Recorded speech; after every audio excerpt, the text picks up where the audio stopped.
School के लिए निकलने में देर हो गई।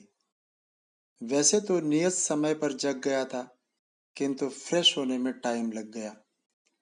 अभी तक घर में शौचालय नहीं बना है। माँ कई बार पापा को टॉयलेट बनवाने के लिए कह चुकी है, लेकिन पापा के कानों पर जूं नहीं रेंगती।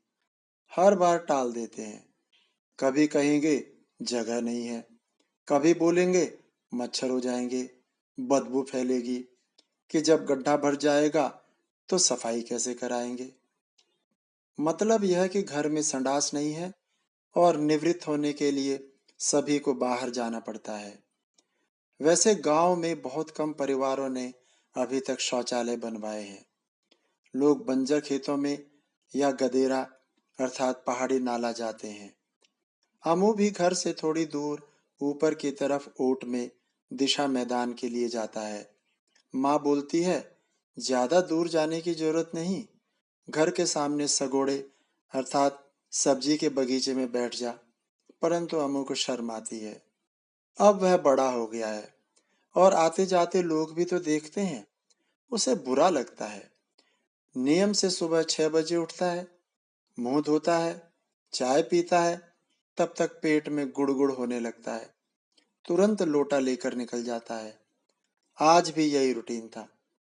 जैसे तैसे भागते हुए घर के दाहिनी ओर ऊपर कोने की तरफ एक मुफीद जगह देखकर उकड़ू बैठ गया।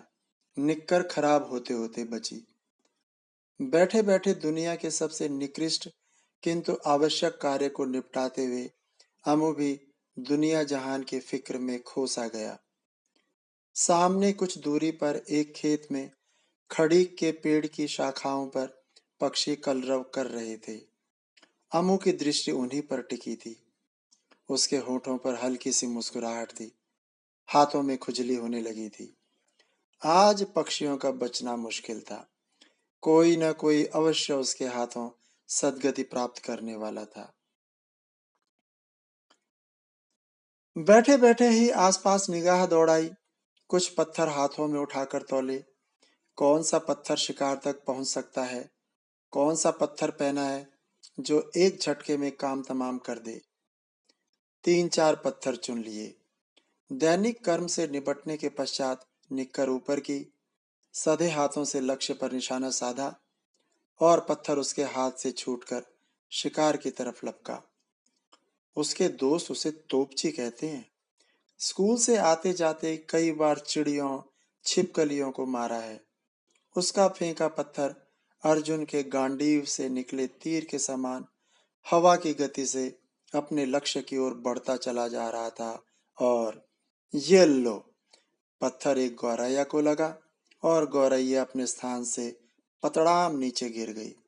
आवेश में अमू चिल्लाया, ये मारा। पक्षियों के झुंड में हाहाकार मच गया। सभी पक्षी उड़नछू हो गए। पेड़ सूना हो गया।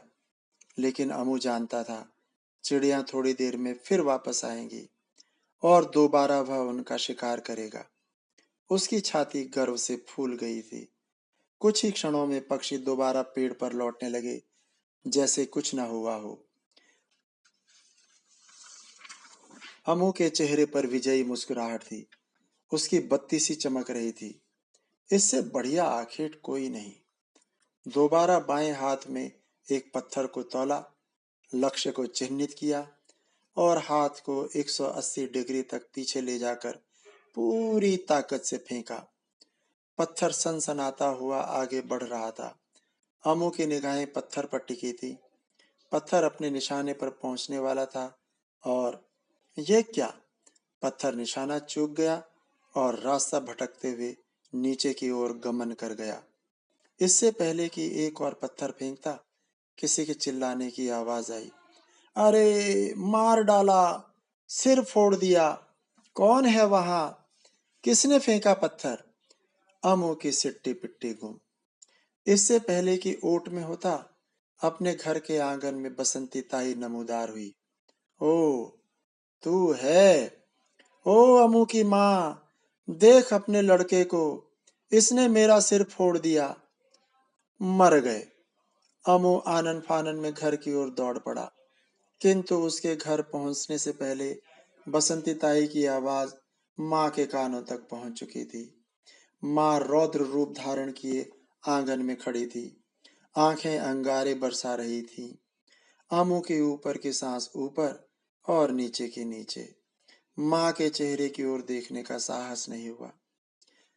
मैंने तुझे 1000 बार मना किया है, पत्थर नहीं फेंकना। किसी का सिर फूट जाएगा, चोट लग जाएगी, लेकिन तू मानता नहीं है। तेरे कारण मुझे लोगों के उलाहने सुनने पड़ते हैं। अभी उस दिन तूने सत्तू चाचा का सर भी फोड़ डाला था। आ, मैं तुझे बताती हूँ पत्थर कैसे फेंके जाते हैं। और इससे पहले कि अमू संभल पाता, माँ के हाथों में उसके सिर के बाल थे और गाल पर एक तमाचा। अमू हिल गया। आंखों में आंसू आ गए। क्षमा मांगना चाहता था, लेकिन कंठ अवरुद्ध हो गया। माँ का हाथ दोबारा उठा, किंतु अमू के चेहरे पर नजर पड़ते ही हवा में ही रुक गया। तब तक दादी घटनास्थल पर पहुंच चुकी थी। माँ के हाथों से अमू को छीनते हुए अंदर ले चली। अमू जोर जोर से रोना चाहता था, पर गले से आवाज नहीं निकल रही थी। बस आंखों से अविरल अश्रुधारा बह रही थी। दादी ने आंचल से उसके आंसू पोंछे। अचानक याद आया, साबुन से हाथ तो धोए ही नहीं। छी! तुरंत गोली की गति से बाहर निकलकर साबुन से मल मल कर हाथ धोए। तब तक गाल पर लगी चपत का दर्द भी कुछ कम हो गया था। अमू विद्यालय जाने के लिए तैयार हो रहा है। पैंट, शर्ट, टाई, जूते सब कुछ स्वयं पहन लेता है। सुबह की मार से अभी भी मूड ऑफ है। चेहरा गंभीर है। माँ रसोई में नाश्ता बना रही है। वह एक चौकी पर बैठ गया है। माँ ने अंडे की भुजिया और 2 रोटियां थाली में रखकर उसकी तरफ सरका दी है, साथ में एक गिलास दूध। अंडा भुजिया! अमू को अंडा भुजिया पसंद है। चेहरे पर हल्की सी मुस्कुराहट आई, लेकिन तुरंत गायब भी हो गई। दोनों में कोई बात नहीं हो रही है। अमू चुपचाप बिना आवाज किए नाश्ता कर रहा है। चप चप की आवाज जो वह अमूमन खाना खाते समय मुंह से निकालता है और जिसके लिए उसे पापा से डांट भी खानी पड़ती है, वह भी आज गायब है।